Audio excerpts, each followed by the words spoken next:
Ce podcast aborde des sujets difficiles, notamment des violences sexuelles.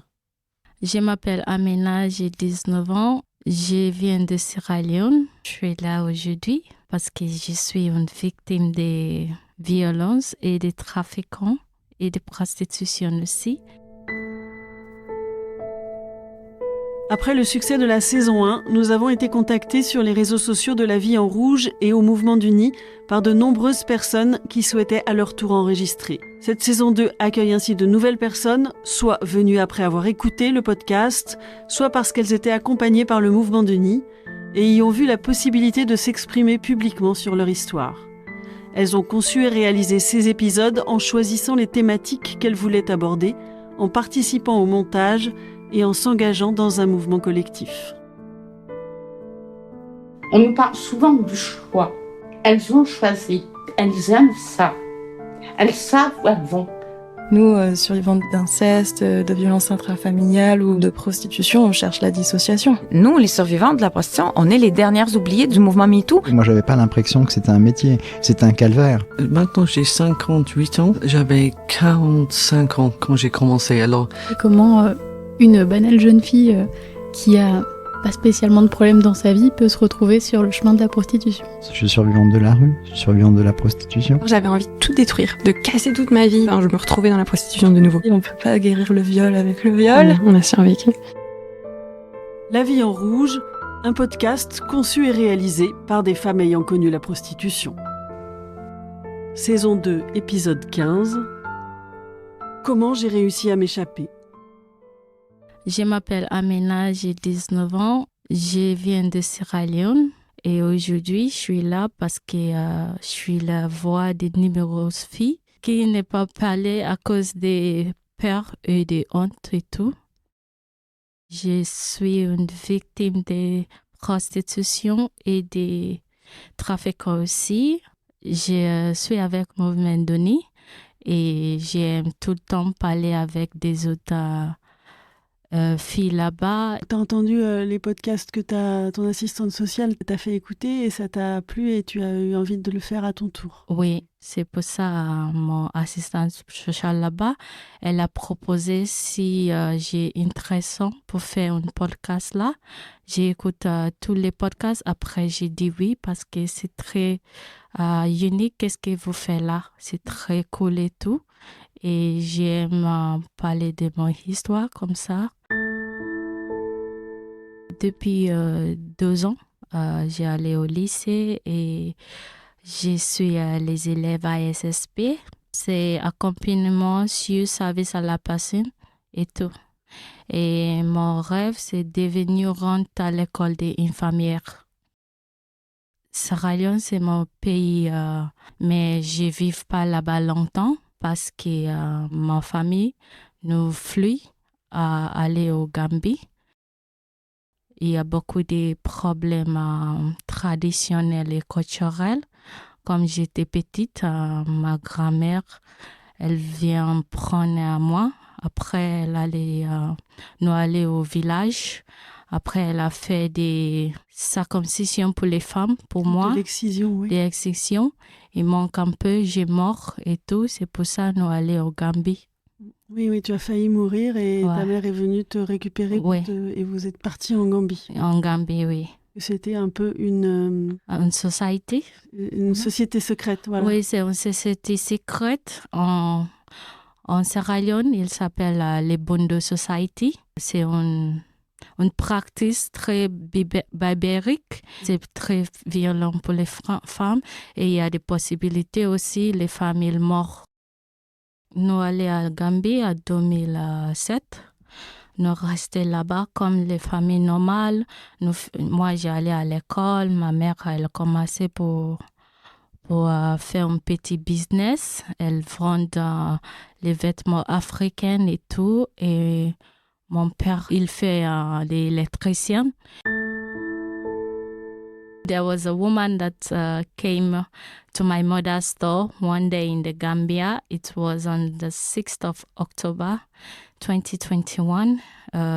She knows my mother from Sierra Leone and she's in the same society as my grandmother and she saw my mom and recognized her. Then she went and told my grandmother. Alors que vous êtes au marché où ta mère tient une boutique, il y a une femme qui arrive, qui vient de la même société secrète que ta grand-mère, qui reconnaît ta mère et qui prévient la grand-mère que vous êtes là. After that, my grandmother came with the society people at the house. But that day I was in school. I went to sit an examination for college. Plus tard, donc, ta grand-mère avec d'autres gens de la société secrète vont venir à la maison de tes parents. Toi, tu n'es pas là à ce moment-là parce que tu es en train de passer un examen à l'école. When I came back home, I met a lot of chaos and noise and fighting everywhere. So I was scared to reach home. But I knew a girl that was in the same school as me, but we are not actually friends. Quand tu t'approches de chez toi en rentrant, tu vois qu'il y a beaucoup de chaos et tu as peur de t'approcher. Donc tu vas voir une fille que tu connais de l'école qui n'est pas vraiment une amie et tu vas lui demander de l'aide. I lost contact with my family and I was staying with my friend. Then I had nowhere to go. So she told me that her mother is sick, that we have to travel to go and see her mother. But when we got to the place, she told me that her mother stays very far, that I should come with her to her auntie. Tu perds le contact avec tes parents une fois que tu rentres à leur maison, ils sont plus là. Cette amie te dit tu vas venir avec moi alors au Mali où sa mère habite et elle t'emmène au Mali avec elle en te disant que tu seras en sécurité là-bas le temps de retrouver tes parents. Mais une fois arrivée à Bamako, elle te dit ma mère elle est très loin, elle est malade dans un village. Toi tu vas rester avec ma tante. I stay with the auntie because she told me she will be back in a week. But weeks passed, I did not see her. So the auntie came to me and told me that her mother is really sick, that she can't come, but I should stay with her, that she's going to help me find my parent and she's going to help me with school. She told me a lot of things that I wanted to happen that time. Cette personne t'avait dit qu'elle reviendrait au bout d'une semaine, mais après plusieurs semaines, elle ne revient pas. Alors la tante te dit qu'elle va t'aider à retrouver tes parents, à pouvoir aller à l'école, beaucoup de choses que tu as envie d'entendre à ce moment-là. And I said, okay, and I said I'm going to work for her, but I didn't know the nature of the job she was talking about because my friend told me her aunt has a shop like my mother. Elle te propose de travailler pour elle, mais toi, tu n'as aucune idée de ce que c'est que ce travail. D'ailleurs, l'amie t'a dit qu'elle avait une boutique comme ta mère pour vendre des vêtements africains.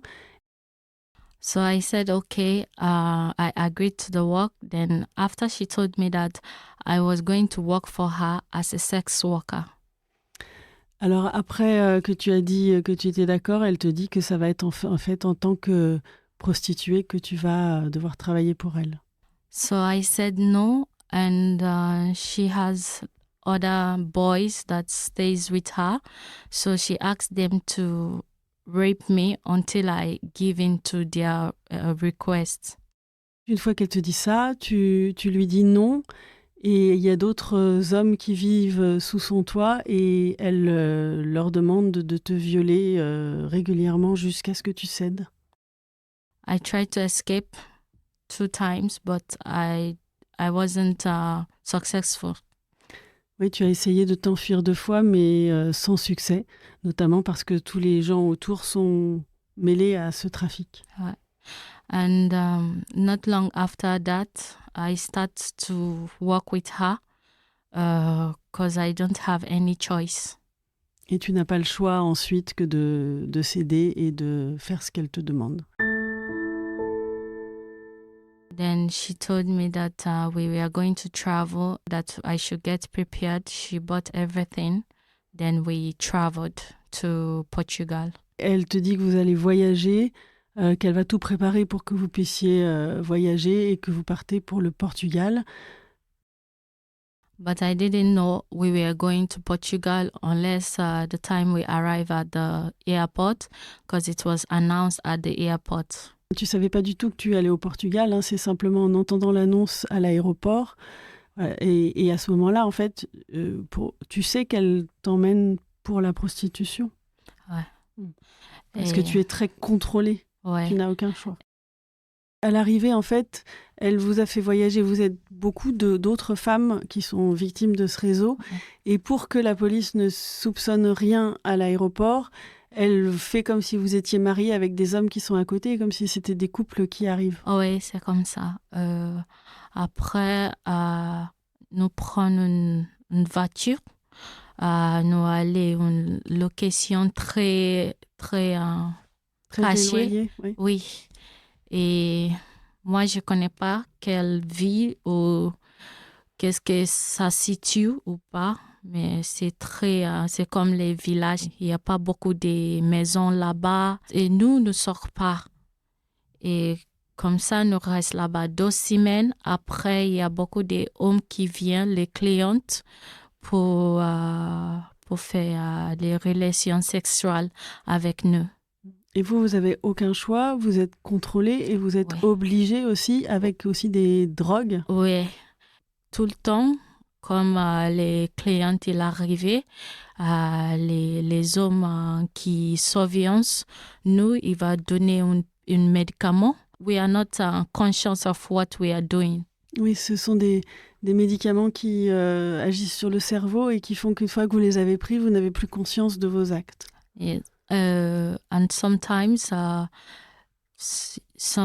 men that comes they look very well-to-do, and sometimes they will take us to the hotel to meet this men, but we will not go alone. Les clients qui arrivent sont des hommes de haut statut et soit ils viennent dans cet endroit où vous êtes séquestrés, on peut dire, soit vous allez dans des hôtels où ils sont, mais vous n'êtes jamais laissés seuls. Ouais. Même pour aller à la douche, tout ça. Ouais. We, the girls, we are not allowed to talk to each other parce qu'il y a toujours une surveillance. Comme nous allons prendre la douche, il y a un monsieur là-bas qui regardait parce que c'est 2 filles par douche et comme ça, nous ne parlons pas. Et j'ai essayé beaucoup de temps pour communiquer avec des autres filles, mais ce n'est pas la même langue parce que moi, je parle anglais et elle parle soso. C'est très difficile pour communiquer comme ça. Et après, nous partis en Espagne pour 2 semaines aussi. C'est la même chose. Madame, elle prend les clientes. Après, le cliente, elle vient chez nous. Après, nous fait des relations sexuelles. C'est très horrible et tout. Et comme je dis non, ça madame, elle a dit, je ne mange pas. They close me in a room and they say I will not eat. They will just give me water and they will tie me up until I agree to sleep with more men. Des moments, tu dis que tu ne veux pas et à ce moment-là, on te séquestre dans une pièce, on ne te donne pas à manger, seulement de l'eau jusqu'à ce que tu acceptes à nouveau. So when we came to France, they took us to a very far location. And after that, I started to think I want to be with my family again. I don't want this life. I want to be a better person, that I stop taking the medication, but I pretend as if I take it. Et vous emmène en France, dans un endroit très isolé. Alors, tu savais jamais où tu étais exactement. De temps en temps, tu entendais un nom. Mais comme en plus, tu connais pas les endroits et que tu parles pas la langue, tu parles anglais, c'est très difficile de savoir. Tu veux plus que ça continue. Tu te dis que tu veux avoir une autre vie, que tu penses à ta famille, tu voudrais revoir ta famille. Tu veux que ça s'arrête. Donc, tu décides de ne pas prendre les médicaments qu'ils te donnent en faisant semblant de les prendre. Tu les mets dans la bouche et tu fais en sorte qu'ils ne voient pas que tu ne l'as pas pris. Ouais. Après ça, j'étudie qui reste avec nous, à quelle heure et combien des heures il reste avec nous. J'étudie tous les temps de surveillance. Tu regardes tous les emplois du temps des hommes qui sont chargés de votre surveillance et tu essayes de voir quelles sont les routines, qui vient quand, etc. I start to aim for the man that always have the key. So I will always tell him good things. I will always try to seduce him. So one time on Sunday, because we don't work on Sunday, I told him that we can have fun together. So he asked me to turn a drink for him. So I took the medicine he gave me that I put under my tongue and I put it in the drink. Voilà, donc après avoir étudié tous les emplois du temps, tu décides de cibler l'homme dans votre surveillance qui est celui qui détient les clés. Et un dimanche, parce que le dimanche on vous fait pas travailler, avec des guillemets, tu vas le voir et tu lui fais comme si tu avais envie de le voir, comme si tu voulais le séduire. Et il te demande de lui servir un verre. Et là, tu utilises le médicament qu'il t'avait donné, que tu as caché sous ta langue, pour le mettre dans son verre. I took the key and after the man have slept off, I opened the door and I took just a phone from his pocket and 20 euros and I ran out of the place. Après avoir bu le verre, il s'est endormi et toi tu as pris les clés, un petit téléphone, 20 euros et tu es parti, tu t'es enfui. I ran for so long because the place where I was, there was no car, just a train, and the train are like cargo train, not the normal train. Voilà, là où tu étais, tu sais pas du tout où c'était et c'était très loin de tout. Il n'y avait pas de voiture qui passait, il y avait juste du chemin de fer, de train de marchandises. J'ai marché jusqu'à 5 jours. Après, je suis arrivée dans une ville. J'ai demandé à quelqu'un pour aider. Il y a une association. J'ai allé là-bas. The next day, I was supposed to go to Perfectu to do imprint. After they say I am not a minor. Arrivé là, quelqu'un t'indique, tu demandes de l'aide et quelqu'un t'indique une association.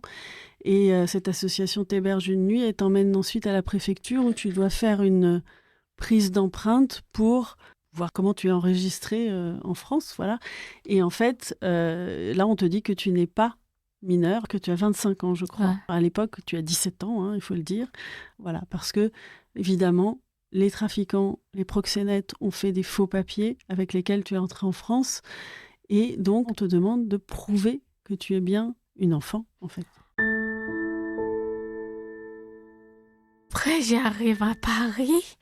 Là aussi, je parle pas les langues et tout, c'est difficile. Et j'ai dormi à la gare. Je suis très fatiguée. Je suis mal aux jambes parce que je marche beaucoup. Et je mange pas beaucoup. Je mange un peu et je dormais pas bien. Et il y a une fois, j'ai rencontré une madame. Elle est très vieille. Après, j'ai demandé à elle si c'est possible, elle a aidé à moi. Après ça, elle a dit oui, parce qu'elle parle un peu d'anglais. Elle comprend pas beaucoup, mais comme je parle, elle comprend. Et comme ça, elle a dit, je vais avec elle, nous aller à Sans Frontières. Médecins sans frontières. À Paris. J'ai allé là-bas. Après, j'explique tout Sans Frontières et Association Utopia. Il va donner une chambre. Il y a des autres filles là-bas. Après, je reste là-bas. Tu as eu un courage extraordinaire, une force extraordinaire pour arriver à t'enfuir de ces proxénètes, de ces bourreaux. I see a psychologue and lot of medical tests and everything.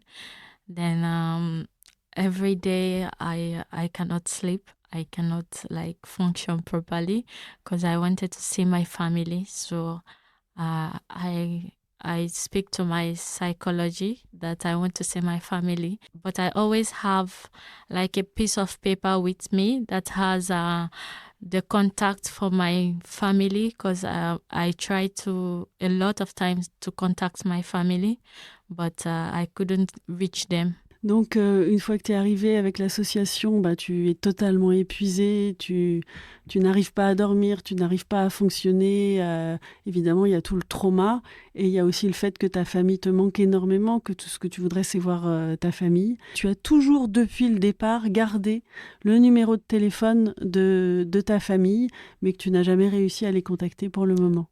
Yes. Oui, c'est ça. After I gave the number to the psychologue, she messaged one of the number I gave her, and it was my mother. La psychologue a essayé de contacter tes parents, le numéro de téléphone, ça ne marchait pas, mais à un moment donné, elle a essayé avec WhatsApp et elle a réussi à tomber sur ta mère. Après, elle a demandé à ma mère si elle connaît une fille, Amina, et ma mère, elle a dit oui, elle connaît une fille, mais elle pense que les filles, elle est morte parce qu'elle n'a pas une nouvelle pour elle, et ça, c'est très difficile. Et après ça, I came to know my mother was also in France, because it has been 2 years since I lost my family. Ça faisait 2 ans que tu avais été séparée de ta famille et là, tu apprends que ta famille aussi est en France. Yeah. I was really happy because I could not believe it. J'en croyais pas à mes yeux et j'étais très heureuse. I was demanded to give my real birth certificate to prove I'm a minor, then I can join my family. Voilà, ensuite, il a quand même fallu que tu donnes ton certificat de naissance que ta mère a pu te procurer à ce moment-là pour pouvoir rejoindre ta famille. De temps en temps, c'est difficile pour moi parce que j'ai un problème mental aussi. Oui, il y a eu beaucoup de conséquences du fait que tu as été contrainte de prendre ces médicaments qui sont en fait des drogues qui font beaucoup de mal au cerveau et tu as beaucoup de traumatismes et donc la période après est difficile pour toi aussi. Mais maintenant, je suis très contente pour ma vie. Je pense juste mon futur et parce que ça, c'est pas mon faute. Nous, Alexine, Amani, Ambre, Amina, Anne, Esther, Favor, Grace, Hope, Lexi, Rosalie, Rosen, Sabine, Valérie et frères de banquise, qui avons connu la prostitution et qui avons pu nous en sortir. Nous avons conçu et réalisé ce podcast pour faire entendre ce qu'est vraiment la prostitution. Si vous aussi vous vivez ou avez vécu de la prostitution, sous quelque forme que ce soit, et vous voulez en parler, vous pouvez nous contacter sur les comptes Instagram et TikTok de La Vie en Rouge. Retrouvez toutes les informations sur les extraits sonores et témoignages évoqués dans la description de l'épisode. Cette saison 2, comme la première, a été entièrement conçue et réalisée par des femmes ayant connu la prostitution, avec le soutien financier, logistique et éditorial du Mouvement d'Uni. Dans cette saison, vous entendez aussi la voix de Sandrine Goldschmidt, rédactrice en chef de la revue Prostitution et Société, qui dialogue avec les nouvelles personnes enregistrées. Au montage, les conceptrices du podcast ont été également épaulées par Bertrand Boissimon, réalisateur-monteur, et Céline Muller, productrice. Les épisodes ont été enregistrés au studio La Poudre de la Cité Audacieuse. Nous remercions tous les services civiques qui nous ont facilité le travail. Merci à la Fondation des femmes pour son soutien indéfectible aux femmes victimes de violences. Les épisodes sont disponibles sur toutes les plateformes d'écoute.